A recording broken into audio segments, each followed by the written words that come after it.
This is M. Carter Pierce, and this is the bonus reel.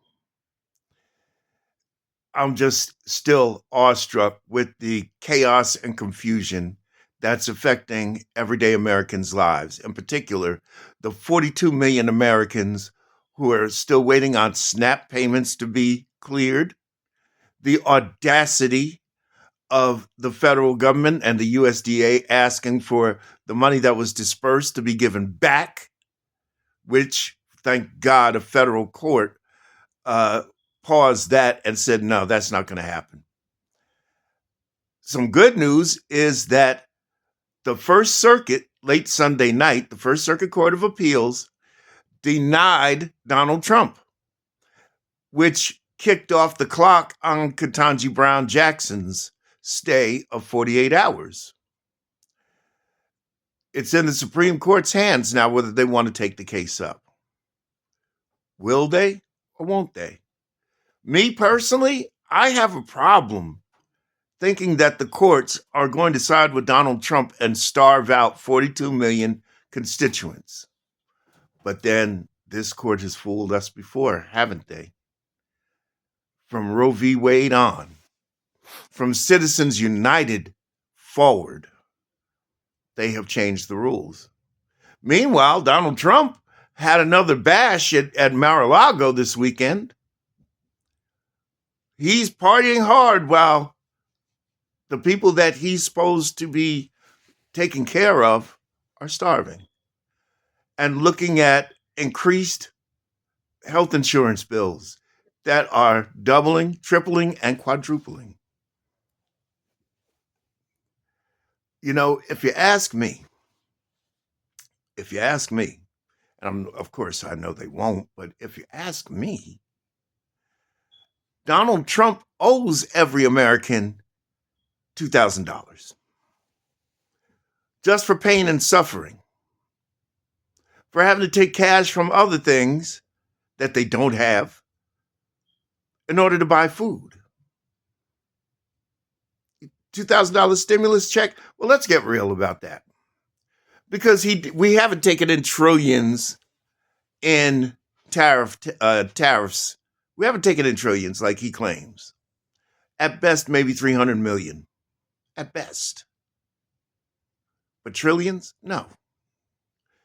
And of course, he wants to get his hot little paws into some of that. That's probably what's paying for his bribe room, where he destroyed the East Wing of the White House. He needs to take all that money that he's supposedly collected and give it to the American people immediately. We're owed that from the hell of which he's brought upon us. We're owed it. But he won't do that because it's Trump first. It's never been America first. Let's get that clear. I know the connotations and the evil background of that term, which was a term used by the Klan in the early 20th century. But it's never even been American first. It's been Trump first. How do I know that it's Trump first? Well, let's look at this here. Trump took $40 billion of our money to bail out his buddy in Argentina. And new reports are now saying that Viktor Orban from Hungary, who's about to be running for election over there and is projected to lose, is saying, hey, Donald, can you send us some money too? And since Orban is such a friend of his, he'll probably do it because it's not Trump's money, it's ours. But he acts like it's his money. So now it's Trump first, and then he'll have something, a quid pro quo to get with Orban for. Let's just talk about these things because they're really, really happening. He's using our money for a piggy bank, just like he did with his charity, and stole money that was supposed to be going to kids with cancer. And he used it for a personal slush fund for him and his family. Might as well say that we bought him his ill-fitting suits. We're paying for his medical treatments. We're paying for him to go get bribes for himself. because that's how it's working. And that goddamn mausoleum that he's building on the east wing of the White House, which I affectionately call the bribe room, we're paying for that too. See, when it comes out of his mouth, you can't believe everything is the opposite of what comes out of his mouth. I've always noticed with him, whenever it comes down to, does he know somebody or does he know about something? He'll say, "Are you ready? I don't know him. I don't know anything about that." Right. So when you signed a pardon for this Chinese crypto king that was in prison to get out, the one that, introduced your sons to crypto, it was the AutoPen that did it, right? Not you. You didn't know anything about it. So the AutoPen must have got up in the middle of the night and signed that pardon decree. Right. Went on 60 Minutes. Watch it for yourself. Look up 60 Minutes. His interview, where he literally said, "Are you ready? I don't know him. I don't know anything about it." Just like he said, "I don't know anything about Ghislaine Maxwell being moved from a maximum security prison in Florida to a minimum security prison in Texas." Just like he said a decade ago when he was campaigning that he never heard of David Duke either, when most third graders know who David Duke is. At least the ones that go to urban big city schools and people of color. We know who David Duke is. But just for the hell of it, David Duke was the grand dragon of the Ku Klux Klan. Just so you know. Just like he'll tell you that he didn't know his father was Ku Klux Klan. Even though NYPD records from 1939 show where Fred Trump was arrested in Queens as an active participant at a Ku Klux Klan rally. I kid you not. You can look it up. I kid you not. Let Trump tell it. He doesn't know anything about anything. He said he doesn't know about Project 2025. But yet he's got all of its authors in his administration. And he picked them. That's as clear as the nose on anybody's face. And on top of everything else, and I kind of, I want to correct something I said before here. Chuck Schumer did not vote with the 8 Democrats that succumbed to the Republican demands and went for the shutdown with this deal from hell. Chuck Schumer did not.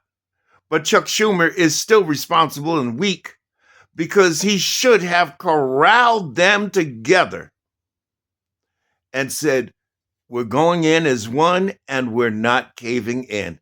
Everything was in place for them to finally win something. And once again, Democrats snatched defeat out of the jaws of victory. But then here's another problem with that deal, which I guess they didn't think about. It's called the House of Representatives. More succinctly, it's called Mike Johnson, who is going to have to bring the House together. And not only is every Democrat going to have to change their position on it, but you're going to need at least 5 Republicans to change their position on it.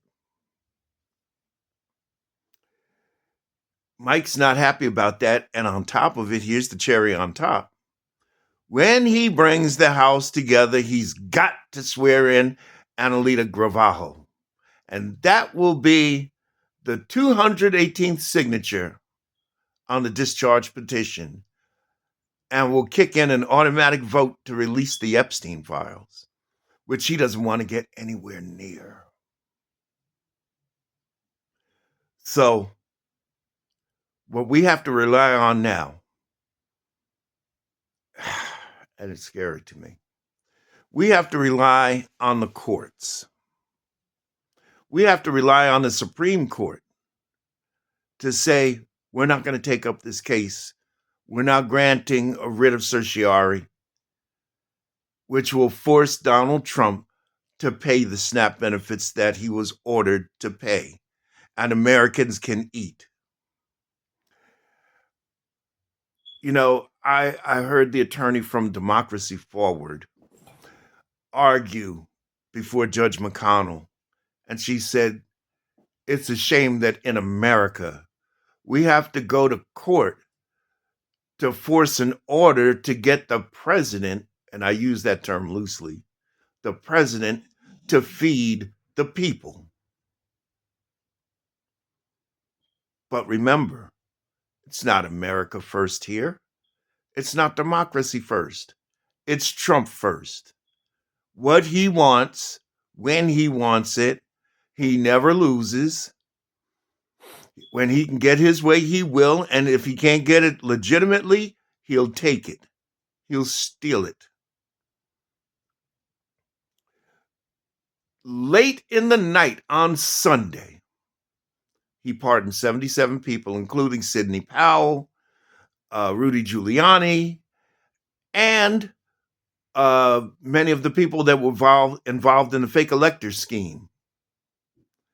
Well, that's great, but you know what? I guess he forgot that federal pardons by the president don't count in state cases.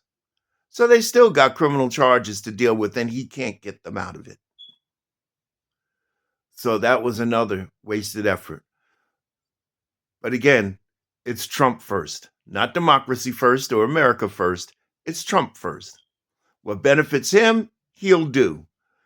All you got to do is kiss his ass, butter him up, give him money, and he's happy.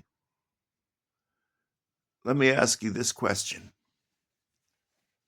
Is this what you voted for? Is this what you want in a leader? Because I sure as hell don't. It's time for him to either one, keel over and die, or two, which we all know is coming next year, get impeached. And pray to God that America can withstand that long, because I don't think it's going to make it another 36 months. That's the bad news, but it's the truth, and I'm sorry to tell you this. I wish I didn't have to tell you this, but here it is. I'm M. Carter Pierce, and this is the Daily Reel. Like, subscribe, comment, and share, and I'll see you on the next one, hopefully with some good news.